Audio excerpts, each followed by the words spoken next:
Hey, what's up everyone? I hope you're all having a wonderful day or night. I hope you will enjoy today's video, so let's just get into it.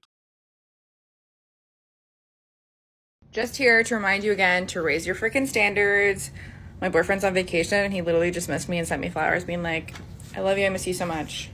Here's some flowers and chocolate. The end. And in next week episode, he's doing the bare minimum. So you got free stuff. Maybe it's just me, but I still fail to understand what your standards are. It can't be doing nothing and receiving stuff. That would be your love language. Oh my god. I just got back from the worst night out in Toronto I've ever had in my entire life. And it's like, I've gone out so many times. I've been to so many clubs. I've never had an experience like this. The bouncers were on a power trip. Chill the out, bro. You're a loser. That's why you're acting like this.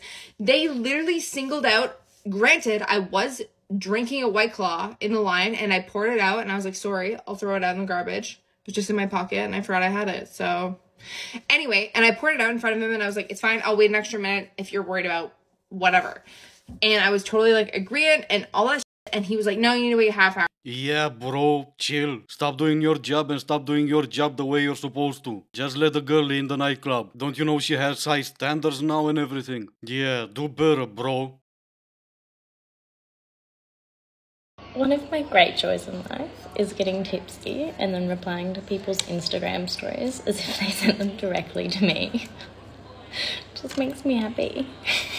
Did she say one of her greatest choices in life? I think she did. Well, whatever makes you happy, princess. I guess everyone needs a hobby, right? Yours is getting tipsy and wasting your life. If that's what makes you happy, you do you.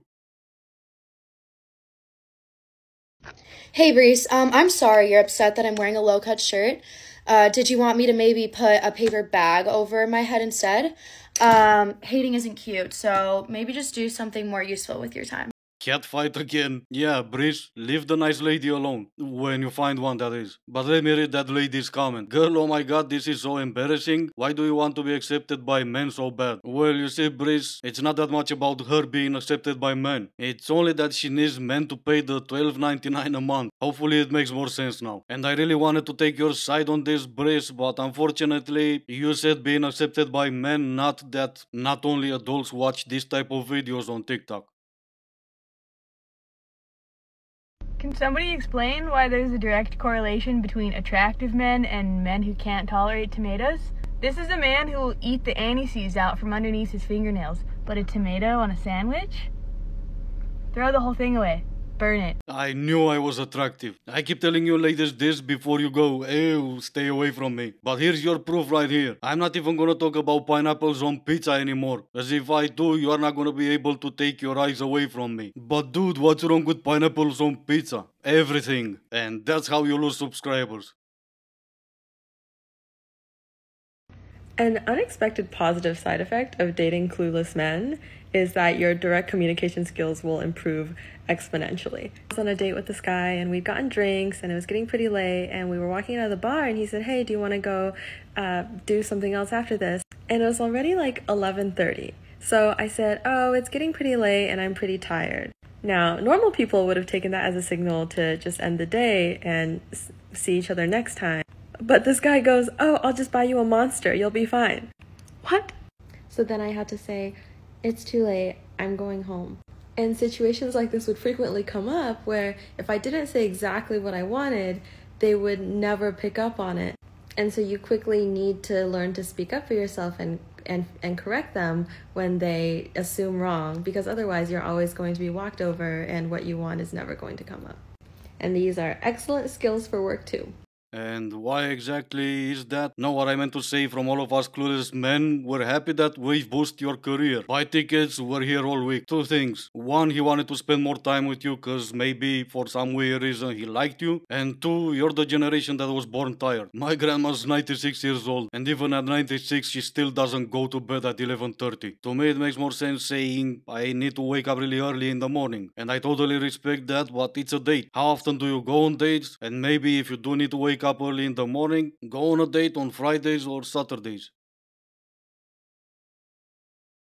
So I made my boyfriend wait 9 months in order to give him the green light to become my boyfriend. And a lot of my friends are just like, how did he do that? How'd you get him to wait? Like, what? And they like can't comprehend it because they feel like guys, will lose interest or whatnot. So I'm going to share the story of how I did that. I'm gonna be honest, the biggest thing I see that a lot of girls do, and I'm not blaming them, I used to be this way, is like when you're dating someone, people tend to want to like rush or do what the guy wants just because they're like really excited about the relationship and they want it to go well.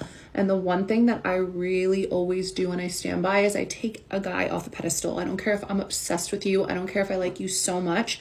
I am not placing you on a pedestal higher than myself. I put myself on the pedestal. This might sound conceited, but there's truly no guy that is better than myself, and you need to prove to me why you deserve to be in my life. For me personally, I don't take dating lightly. I've only had one boyfriend before him. So when I'm dating a guy, I'm really thinking a lot about, is this someone that can check off certain boxes or treat me the way that I know I deserve to be treated? And my standard is quite high. My mom always said that your self-respect has to be higher than anyone's approval or anything at the end of the day. I also wholeheartedly believe in the saying, if it's meant for you, there's nothing you can do to stop it.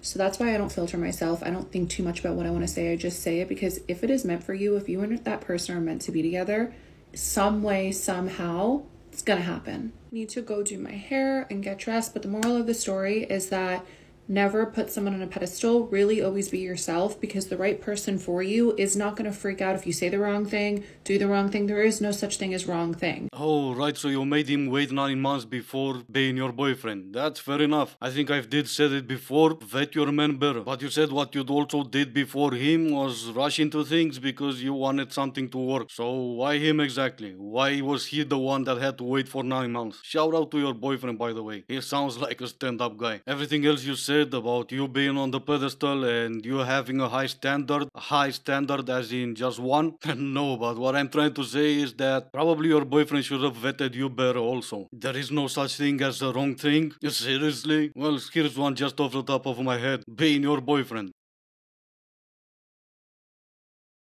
Okay, if you like a guy and he doesn't post anything, or you work with him, here's what you do. First, delete all of your social media. Then you book a flight. Asia, Europe, South America, doesn't matter. You change your name. You move to this country. And then you live happily ever after. And you're over him. He doesn't post you on social media and you do all that? Well, alright. But maybe he just doesn't live his life on social media. He doesn't post you and you move to different countries and change your name? That sounds like a different excuse. You're like spy or something. You're like 009 type deal. People often ask me how I keep my home so clean and organized and aesthetically pleasing, and the answer is simple. I don't live with a man. Well, I'm not gonna lie, your place looks pretty clean. It also looks like no one's living there, but who cares, right? And don't get me wrong, that's great. You don't live with a man. What you do is you live alone and you need a bottle of scotch, I'm guessing, and 3 glasses. And that's okay. You gotta keep that happiness all the way up, right? One thing I find super interesting is the fact that women need mental stimulation in order to want to have sex, and men actually don't need it at all. They can just walk down the street and be like, boobs, and now I'm hard. So if you're wondering why women don't want to have sex with you, it's probably because you're not doing enough for them mentally to get them to want to have sex with you.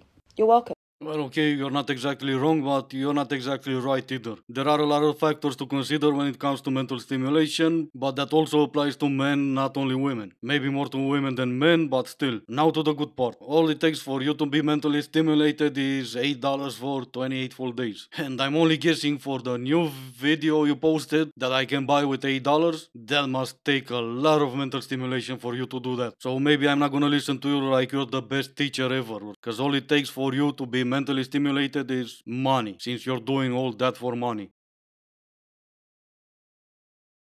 You want to know how far we've come as conspiracy theorists? The normies are now telling us that aliens are here, and we're having to tell them, no, they're not. Pretty wild. Yeah, I'm not gonna lie, it's pretty wild. 10 years ago, or maybe not even, we were looking up, hey, what's that on the sky? It's the moon, stupid. And somehow we moved from that to, maybe. I'm not sure if it's reverse psychology, but if it is, it's really working. Anyway, this is gonna be it for today. As always, I do hope you enjoyed the video. If you didn't, I still appreciate you for making it this far. Thank you all so much for watching. Stay safe, and I will see you in the next one.